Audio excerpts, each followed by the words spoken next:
오늘은 구속의 경륜 39번째 시간입니다. 오늘 연구할 주제도 이 14만 4천인들에 관련된 질문을 받아보도록 하겠는데요. 세천사의 기별은 이 현대에 구원받을 수 있는 진리로서 현대 진리이고, 그리고 이 세천사의 기별은 곧 인치는 진리이고, 이 인은 살아계신 하나님의 인으로서 14만 4천인을 만드는 그 진리가 바로 이 셋째 천사의 기별입니다. 왜냐하면 셋째 천사는 1844년도에 예수님께서 지성소에 내려가심으로 이 기별이 내려왔고, 그리고 셋째 천사의 사업과 사명은 초기문지 118페이지에 보시면 살아계신 하나님의 인을 치는 그 사업과 사명을 이제 부여받은 천사입니다. 이 셋째 천사의 사명은 요한계시록 7장 4절에 입맞은 자들이 14만 4천이라고 말씀하셨고, 그리고 초기문집에 이 셋째 천사의 사명이 다 끝나는 날 예수님께서 그분이 하시는 셋째 천사의 사업인 지성소 사업, 그 입에 거짓말이 없고 흠이 없는 이 14만 4천인의 중보가 다 끝나면 그분께서는 향로를 던지시고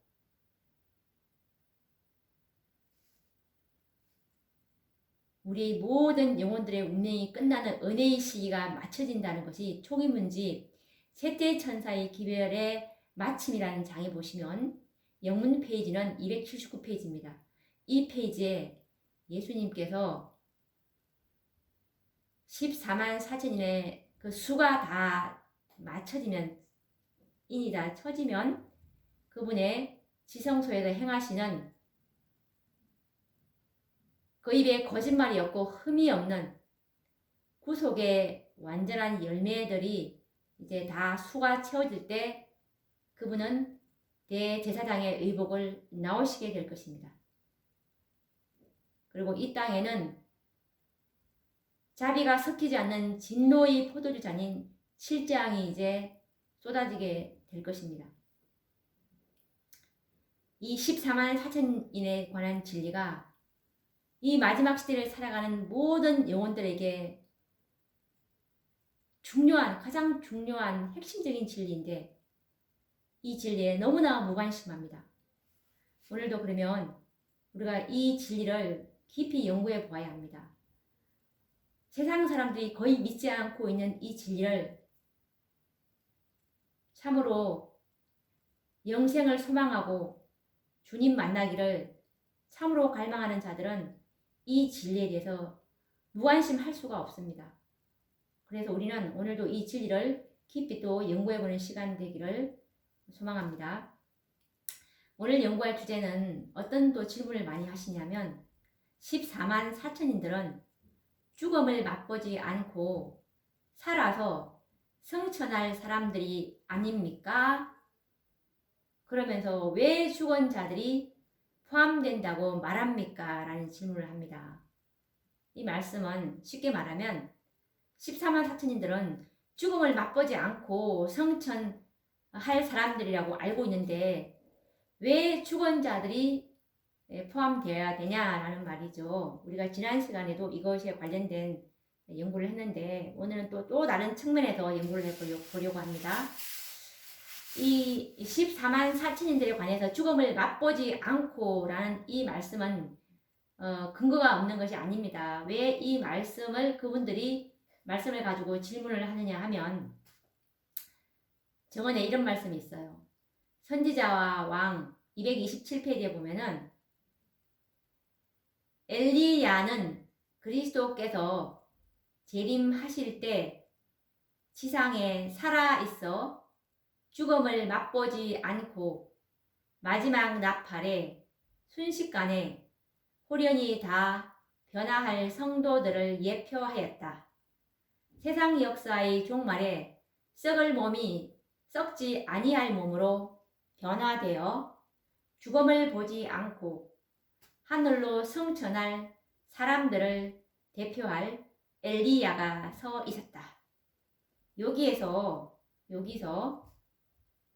죽음을 맛보지 않고 라는 말씀이 있죠. 엘리야는 그리스도께서 재림하실 때 지상에 살아있어 죽음을 맛보지 않고, 그리고 또 썩지 아니할 몸으로 변화되어 죽음을 보지 않고, 이 말씀을 잘 붙들어 놓고 있기 바랍니다. 또 다른 증언의 말씀에도 이 말씀이 있어요. 교회증언 1권 487페이지에도 보시면 하나님께서 죽음을 맛보지 않고 하늘로 성천하도록 순결하게 해주시는 특별한 백성들은 선한 행실에 있어서 다른 사람들에게 뒤져서는 안 된다라는 말씀입니다. 여기서도 죽음을 맛보지 않고 하늘로 성천하도록 순결하게 해주시는 특별한 백성, 여기서 죽음을 맛보지 않고, 그리고 또 다른 증언의 말씀을 또 하나 더 읽어보도록 하겠습니다. 그 노래는 14만 4천 명 외에 아무도 부를 수 없는 노래이다. 왜냐하면 그것은 그들의 체험의 노래, 곧 다른 어떤 사람도 체험하지 못한 경험의 노래이기 때문이다. 그들은 어린 양이 어디로 인도하든지 따라가는 자며 살아있는 자들 가운데서 땅으로부터 끌어올림을 받은 사람들이다. 대쟁투 648페이지에 있죠. 이 말씀, 살아있는 자들 가운데서 땅으로부터 끌어올림을 받은 사람들. 자, 그러면 우리가 하나님의 모든 말씀은 조화를 이루고 있습니다. 하나님의 모든 말씀은 어떤 것은 이 한 말씀과 또 다른 말씀이 상충되는 경우가 있어요. 그런데 그 말씀은 틀린 것이 아닙니다. 이 말씀은 하나님의 말씀은 둘 다 틀린 것 같지만 자세히 연구해 보면 틀린 것이 없고 조화를 이루고 있는 말씀입니다. 그러면 우리가 이 14만 4천인들이 왜 주권자들이 포함이 돼야 하느냐 하면 지난 시간에 연구했다시피 이 14만 4천인들이 받을 살아계신 하나님의 인치는 4번 셋째 천사의 사업이고, 셋째 천사의 사업은 예수님께서 지성소에 들어가심으로 시작된 사업이었습니다.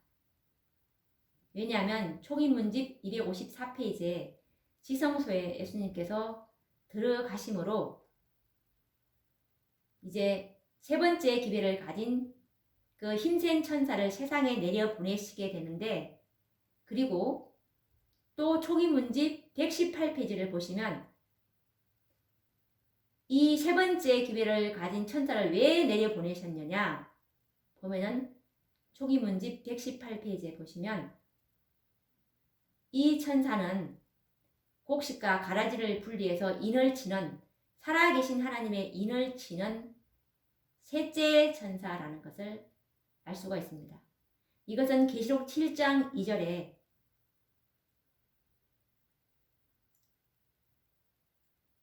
살아계신 하나님의 인을 가지고 해돋는 곳으로부터 올라오는 이 다른 천사, 이 천사들이 다 똑같이 셋째 천사입니다.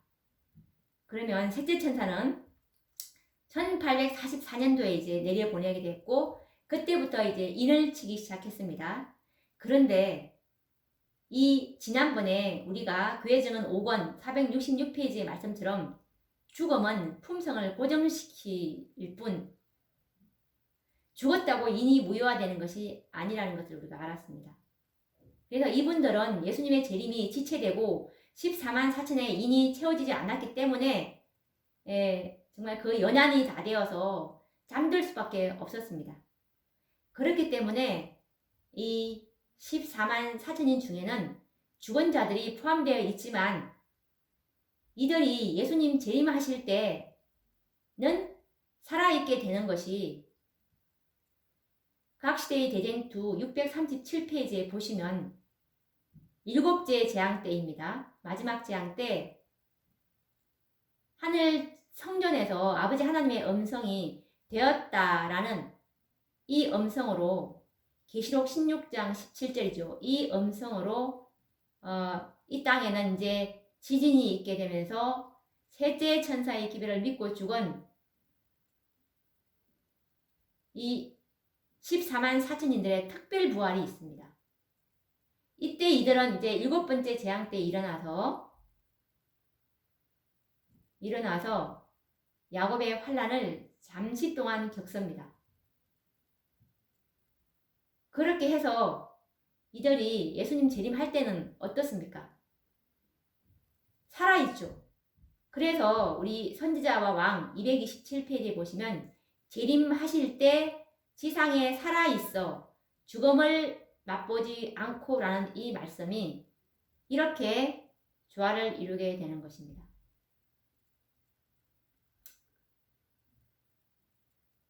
그래서 이 죽음을 맛본 자들은 14만 4천인에 들어가지 못한다라는 말은 우리가 이 조금 전에 읽어드린 선지자와 왕 227쪽이나 그리고 교회증은 1권 487페이지에 죽음을 맛보지 않고라는 그 문구를 오해함으로 생겨난 견해입니다.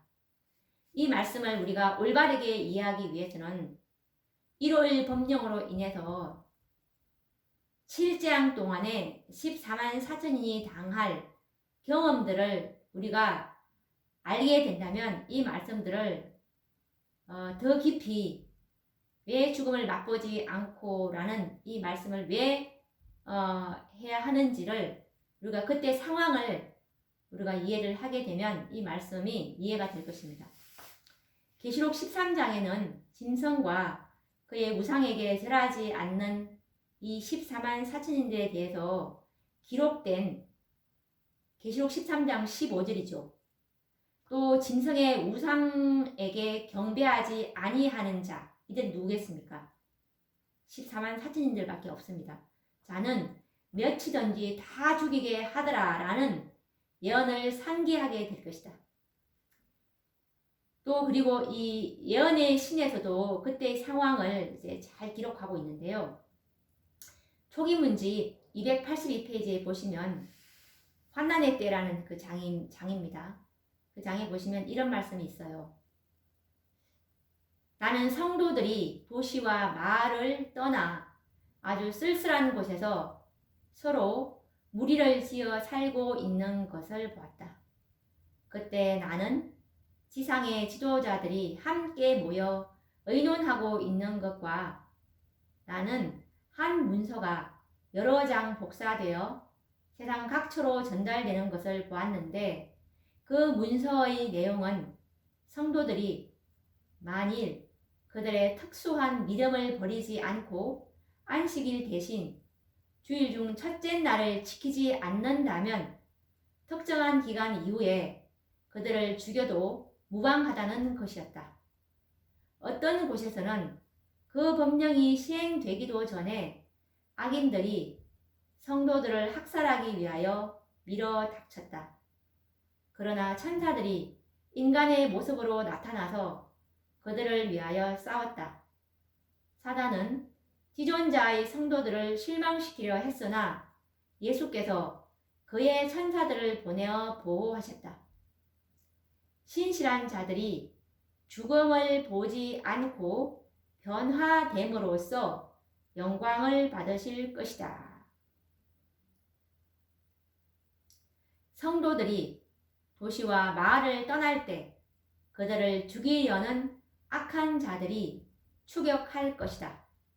그러나 하나님의 백성들을 죽이려고 치켜든 칼이 부러져 지푸라기처럼 힘없이 떨어질 것이며 하나님의 천사들이 성도들을 보호할 것이다 라는 말씀이 있습니다. 우리가 이 장면의 말씀을 우리가 이제 어떤 상황인지를 머릿속에서 이제 그려보셨을 것입니다. 이때 이 14만 사천인들은 모두 죽음의 위험에 처하게 될 것입니다. 왜냐하면 짐승의 우상에게 경배하지 않는 자들은 다 맺히든지 다 죽이게 하더라라는 이 살인 명령을 이제 받고 있기 때문에 14만 사천인들은 위기 일발의 순간에서 죽음을 맛보지 않고 살아서 변화성천할 자들이라는 것을 말씀하고 있습니다. 죽음을 맛보지 않는다는 말은 그때 이 위급한 상황을 표현하신 말씀입니다. 죽을 뻔한 상황이었는데 죽지 않았다라는 이런 의미죠. 왜냐하면 칼을 치켜들고 우리를 찌르려고 할 때 지푸라기처럼 되는 그런 이 위급한 상황에서 이제 구원을 받는 그런 의미죠. 그래서 우리가 잘못 이해하고 있는 죽었다면 14만 사천인에 들어가지 못한다라는 그런 말씀이 아닌 것입니다. 이러한 예언적인 상황을 무시한 채 죽은 자들은 14만 사천인에 들어가지 못한다고 해석한다면 정말 얼마나 많은 모순과 혼란이 빠지게 될 것입니까?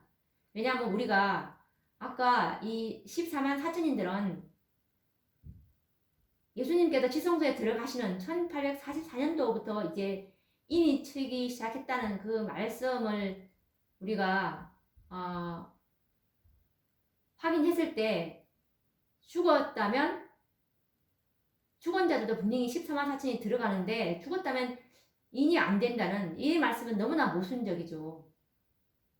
그리고 또 이 죽은 자들이 특별부활 때 일어나서 14만 사천인들과 같이 살아있는 한 번도 죽음을 맛보지 않았던 이 14만 사천인들과 같이 이제 특별부활로 일어나서 그때야말로 정말 그 수가 14만 사천이 되는 그 지구상에 그때 14만 사천인 이제 그때 이제 다 살아있는 14만 사천인들이 이제 그때 이제 보이게 되는 것입니다. 그래서 우리가 이제 이 엘리야 때의 시대적 상황을 한번 기억해 보도록 하겠습니다. 엘리야는 이세벨과 아합 왕에 의해서 이 3년 동안 사망의 위협을 피해서 숨어 있어야 했고 급기야는 이세벨에 의해서 열왕기상 19장 2절 말씀에 보시면 이세벨이 사자를 엘리야에게 보내어 이르되 내가 내일 이맘때는 정녕 내 생명으로 저 사람들 중 한 사람의 생명 같게 하리라. 아니하면 신들이 내게 벌 위에 벌을 내림이 마땅하니라 한지라 라는 최후 통첩을 이제 엘리야는 받게 됩니다. 그런데 엘리야는 죽음을 맛보지 않고 살아서 하늘로 승천했습니다. 이처럼 14만 사천인들도 칼에 죽을 수밖에 없는 위급한 상황에서 죽음을 맛보지 않고 살아서 성천할 것이기에 화인 선지자는 엘리야의 경험을 14만 사천인에 적용한 것입니다.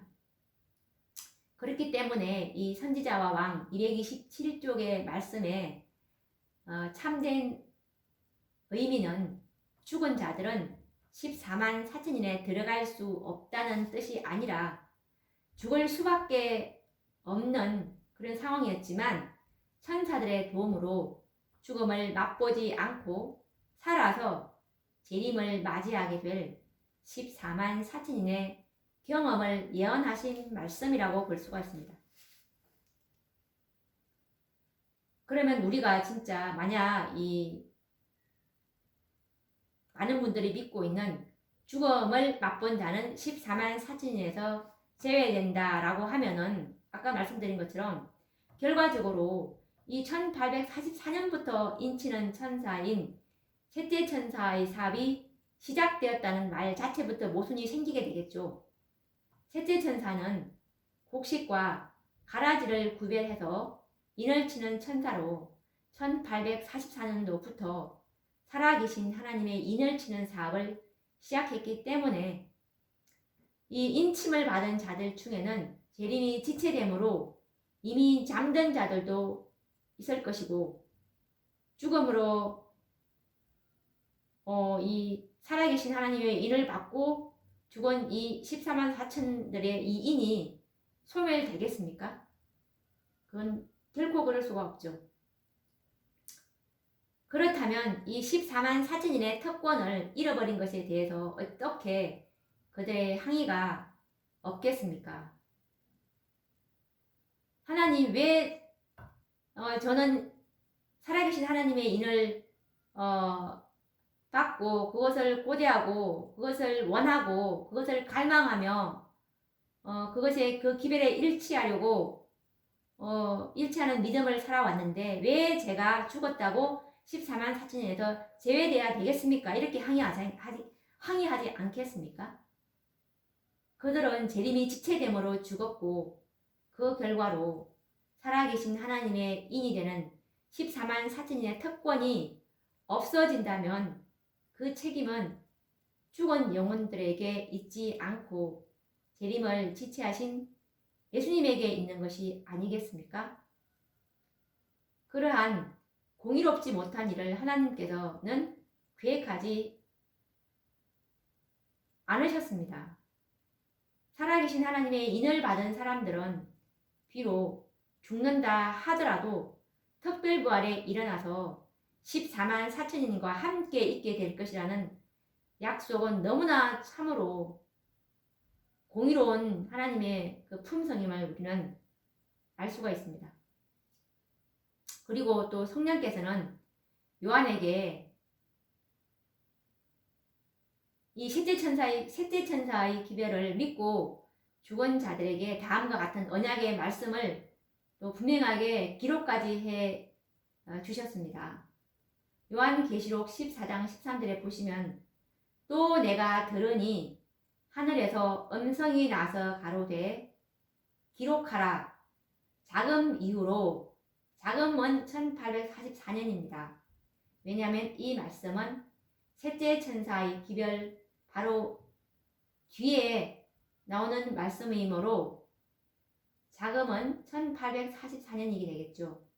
1844년 이후로 자금 이후로 주 안에서 죽는 자들은 복이 있도다 하심에 성령이 가라사대 그러하다 저희 수고를 거치고 쉬리니 이는 저희의 행한 일이 따름이라 하시더라 라는 보증의 말씀을 분명히 주셨습니다. 1844년 이후로 주 안에서 죽는 자들은 복이 있는 이유가 14만 4천인의 살아계신 하나님의 인이 되는 그 특권에 들어갈 수 있기 때문에 그래서 이들은 정말 조용히 평안하게 쉬고 있다가 일곱째 재앙 때 일어나서 일곱째 재앙에 그 누적되어 있는 재앙, 일곱 재앙은 첫째 재앙부터 이제 그 일곱째 재앙까지가 다 누적이 되어 있는 재앙입니다. 이 재앙을 이제 짧은 기간이지만 한꺼번에 겪고 살아서 예수님의 재림을 맞이하게 되는 것입니다. 자, 오늘도 이 말씀에 대한 우리가 이 죽음을 맛보지 않고 성천할 사람들은 이 14만 4천인들은 죽음을 맛보지 않고 살아서 성천할 사람들이 아닙니까? 라는 이 말씀을 이제 확실히 이해하셨을 줄로 믿습니다. 그러면 또 다음 시간에도 이 14만 4천인에 관련된 또 다른 질문들을 또 받아보도록 하겠습니다. 그러면 다음 시간에 뵙도록 하겠습니다. 감사합니다.